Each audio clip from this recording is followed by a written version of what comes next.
Hello guys, അപ്പോൾ ഇന്ന് നമ്മൾ പെട്ടിയൊക്കെ പാക്കാക്കിയിട്ട് നമ്മൾ നേരെ പോവാണ്. എങ്ങോട്ടാണല്ലേ?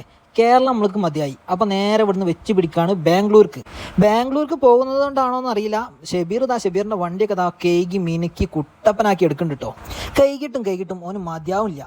അപ്പോൾ കേരളം ഇവിടെ ഞാൻ മാത്രമല്ല പോണത് കേട്ടോ. ഷബീർ ഉണ്ട്, റിയാസ് ഉണ്ട്, നമ്മളെ കൊച്ചുണ്ട്. അങ്ങനെ നേരം 9 മണി ആകണതിന് മുമ്പ് തന്നെ നമ്മൾ മുത്തങ്ങൻ്റെ ബോർഡർ കടന്നിട്ടോ. നേരം ഇരുട്ടായിണെന്ന് അറിയാനും വേണ്ടി റിയാസ് ഇടയ്ക്കിടയ്ക്ക് ലൈറ്റ് ഓഫാക്കി ഓണാക്കി കളിക്കുന്നുണ്ട് കേട്ടോ. എന്താണെന്നറിയില്ല, ഓൻ അങ്ങനത്തെ എന്തൊക്കെ ഒരു സൂക്കടാ. അങ്ങനെ ഞങ്ങൾ ഗുണ്ടൽപേട്ട എത്തി. അപ്പോൾ തന്നെ നമുക്ക് വിശപ്പിൻ്റെ വിളി വന്നേ. അപ്പോൾ നമ്മൾ 2 പൊറാട്ടയും നേരെ മുട്ട റോസ്റ്റും അടിച്ചിട്ട് കയറ്റിട്ടോ. പോണ വഴിക്ക് റോഡ് സൈഡിൽ ഹോട്ടലിൽ ഫുള്ള് അതേപോലെ മാലലേറ്റ് ഇങ്ങനെ കത്തി കിടക്കുക കേട്ടോ. ഏതോ ഒരു യൂട്യൂബിലെ വീഡിയോ കണ്ടിട്ട് ഫാസ്റ്റാഗ് ഉണ്ടാക്കാൻ നോക്കുകയാണ് കേട്ടോ ഷബീർ. ഉണ്ടാക്കാൻ കയ്യോ ഇല്ലയെന്നൊന്നും അറിയില്ല, ഏതായാലും ഉണ്ടാക്കാൻ നോക്കുന്നുണ്ട്. അങ്ങനെ ടോൾ ബൂത്ത് എത്തിയുണ്ടല്ലോ, നമ്മളെ കയ്യിൽ നിന്ന് കായ് ഇങ്ങനെ എങ്ങോട്ടോ പോകാൻ തുടങ്ങി. അങ്ങനെ നമ്മളെ ബാംഗ്ലൂർ റൂമിലെത്തിട്ടോ. അപ്പോൾ റൂമിൻ്റെ പുറത്തെ രാവിലത്തെ വിഷലാണ് ഈ കാണുന്നത്. നമ്മളെ കാറ് കണ്ടില്ലേ, ക്ഷീണിച്ച് കിടക്കുകയാണ്. അങ്ങനെ ബാംഗ്ലൂരിൽ നിന്ന് ഷെഫീഖിനെയും കൂട്ടി നമ്മൾ പോവാണ്. എങ്ങോട്ടാന്നല്ലേ? ടയർ എടുക്കാൻ. ബാംഗ്ലൂർ ടയറിന് വമ്പം വിലക്കുറവാന്ന് ഷബീറിനോട് ആരോ പറഞ്ഞ പോലെ അങ്ങനെ ടയർ എടുക്കാനും വേണ്ടി ബാംഗ്ലൂർ കറങ്ങുകയാണ്. നമ്മളെ ട്രിപ്പ് ബഡ്ജറ്റ് ഫ്രണ്ട്ലി ആയതുകൊണ്ട് തന്നെ നമ്മൾ സിമ്പിളായിട്ടുള്ള ഫുഡാണ് കേട്ടോ കഴിക്കണത്. നല്ല ഇഡ്ഡലിയും ചട്നിയും സാമ്പാർ നമ്മൾ രാവിലത്തെ ഫുഡ്.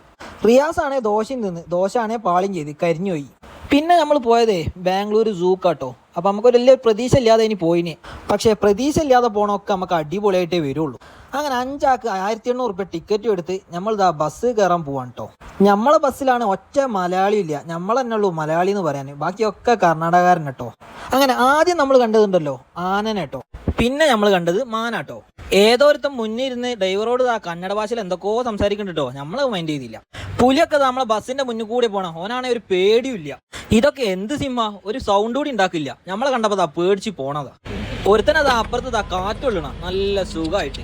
നമ്മൾ കഥയിൽ വായിച്ച പുലിയൊക്കെ ടെററല്ലേ, ഇതെന്തോ പേടിത്തൊണ്ടം പുലി. അവനുണ്ടോ നമ്മളെ കണ്ടപ്പോതാ ഒരു മൈൻഡും വെക്കാതെ നേരെ നടന്ന് ഇങ്ങനെ പോണ. പിന്നെ നമ്മൾ ഇതുവരെ കാണാത്തൊരു വെള്ള പുലിനെയും കണ്ടിട്ടോ. ഞാൻ ഇതുവരെ കണ്ടില്ലേ പുലിനെ, നിങ്ങൾ കണ്ടത്? അങ്ങനെ അവിടെ നിന്ന് ഇറങ്ങിയതാ നമ്മൾ പിന്നെയും പോവാണ് നമ്മളെ റൂമിക്ക്. ബാംഗ്ലൂർ ഈ ടൈമൊക്കെ ഭയങ്കര ചൂടാട്ടോ, പോണവരൊക്കെ ശ്രദ്ധിച്ചോളി. റിയാസിന് വെള്ളം കുടിച്ചിട്ടും മതിയാവണേ ഇല്ല, എന്തോ ഒരു കുടിയാ റിയാസ്. അങ്ങനെ ടയർ തപ്പിതാ നമ്മൾ ഇവിടെ എത്തിട്ടോ. നാട്ടിൽ നിന്ന് ഏതോ ഒരു മണ്ടം പറഞ്ഞാൽ ടയറിന് പെരും വിലക്കുറവാണ് ബാംഗ്ലൂരിൽ നിന്ന്. നമ്മളിവിടെ അന്വേഷിച്ചപ്പോൾ നാട്ടിൽ തേച്ചാലും പെരും വിലയാണ് ഇവിടെ. അങ്ങനെ തമിഴ്നാട്ടിലത്തെ ചായ കുടിച്ചാൽ നല്ല പൂതി. അങ്ങനെ തമിഴ്നാട്ടിലത്തെ ഒരു ചായയും നല്ലൊരു സമൂസയും നമ്മളായിട്ട് അടിച്ച്. ചായയും സമൂസയും ഒരു രക്ഷയില്ല, അടിപൊളി. അതിൻ്റെ ഇടയിൽ കൊച്ചു വണ്ടിന്ന് ഇറങ്ങിയിട്ടുണ്ടല്ലോ, നല്ലൊരു വത്തക്ക വാങ്ങി. എന്നിട്ടാണെങ്കിലോ ചോപ്പ് ഉണ്ടാക്കാനും വേണ്ടി അവനെ മുറിച്ചും ചെയ്ത് നോക്കി. പിന്നെ നമ്മൾ തിന്ന എന്താ അറിയോ, 40 റുപ്യൻ്റെ ചോറാട്ടോ. നമ്മളെ ട്രിപ്പ് ബഡ്ജറ്റ് ഫ്രണ്ട്ലി ആണല്ലോ, അപ്പം അങ്ങനെയൊക്കെ മതി. അങ്ങനെ ബാംഗ്ലൂർ മൊത്തം കണ്ട് നമ്മൾ തിരിച്ചു വരാൻ പോവാണ് കേട്ടോ. നമ്മൾ ആ വണ്ടിയൊക്കെ സെറ്റ് ആക്കിയിട്ടുണ്ട്. നമ്മൾ തിരിച്ചു പോരുമ്പോഴാണെങ്കിലോ നമ്മൾ ഫോറസ്റ്റ് അടിച്ചു പോയി. അതുകൊണ്ട് എന്തായി, നമ്മളവിടെ സ്റ്റെക്കായി പോയി.